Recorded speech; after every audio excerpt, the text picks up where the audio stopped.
Hello everyone, welcome on your YouTube channel education glow. आज हम बात करने वाले हैं रिवर्स ऑफ इंडिया के बारे में, भारत की नदियों के बारे में। तो सबसे पहले हम ये जान लेते हैं कि 1960 में कौन सा समझौता हुआ था और इस समझौते के अंतर्गत क्या फैसला लिया गया।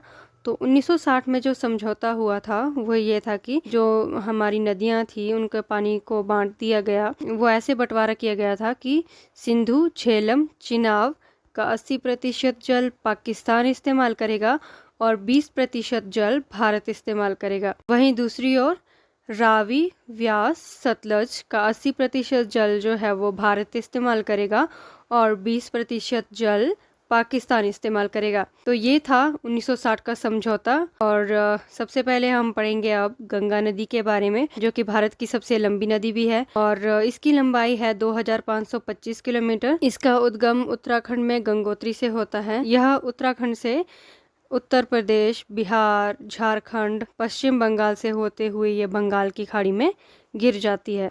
सबसे मेन पॉइंट जो आता है वो ये है कि गंगा नदी का निर्माण कौन सी दो नदियाँ करती हैं।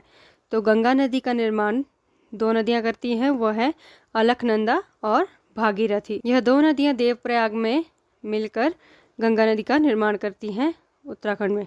जब गंगा नदी बांग्लादेश में मिलती है तो इसका नाम पद्मा पड़ जाता है। गंगा नदी से इसका नाम पद्मा हो जाता है। और गंगा की सहायक नदियाँ हैं कोसी, घाघरा, बागमती, गंडक और यमुना इत्यादि। दूसरी नदी है यमुना।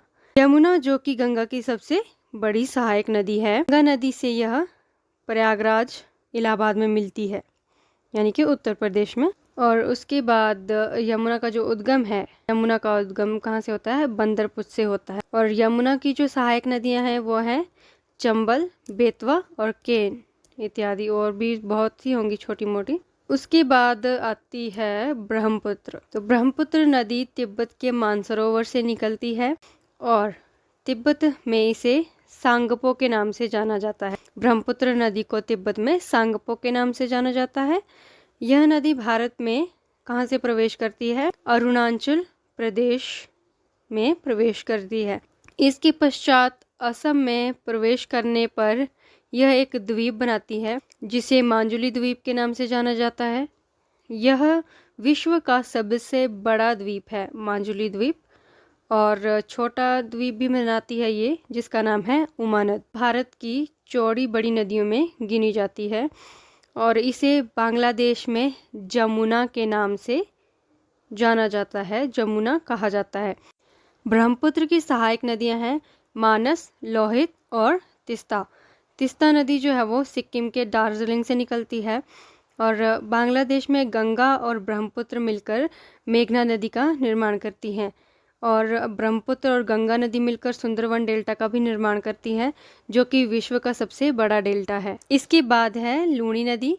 लूणी नदी राजस्थान के अरावली पर्वत से निकलती है और यह ना किसी नदी में मिलती है और ना ही किसी महासागर में मिलती है।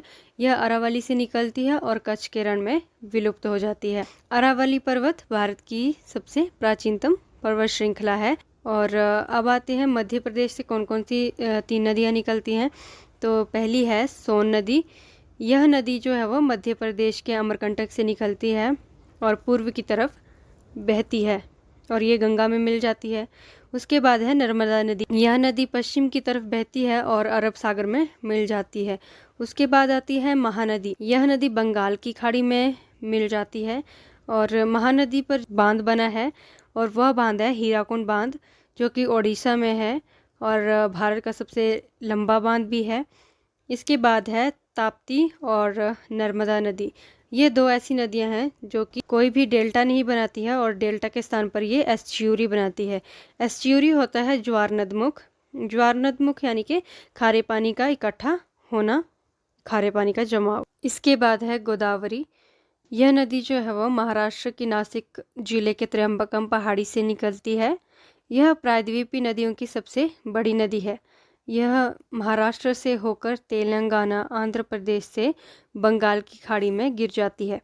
इसे वृद्धगंगा के नाम से भी जाना जाता है या बूढ़ी गंगा के नाम से भी जाना जाता है। इसे दक्षिण भारत की गंगा भी कहते हैं। इसके बाद है कृष्णा नदी। यह नदी महाराष्ट्र के महाबलेश्वर से निकलती है तथा यहाँ से होकर यह कर्नाटका, तेलंगाना, आंध्र प्रदेश और बंगाल की खाड़ी में मिल जाती है। इसके बाद है कावेरी नदी। कावेरी नदी जो है वो कर्नाटका के ब्रह्मगिरी से निकलती है। यह कर्नाटका से होकर तमिलनाडु तथा यहाँ से बंगाल की खाड़ी में गिर जाती है। आई होप आपको वीडियो बहुत अच्छी लगी होगी और इस वीडियो से आपको बहुत कुछ सीखने को मिला होगा। ऐसी ही वीडियोस के लिए अपने चैनल एजुकेशन ग्लो को सब्सक्राइब कर लीजिए। Thanks for watching.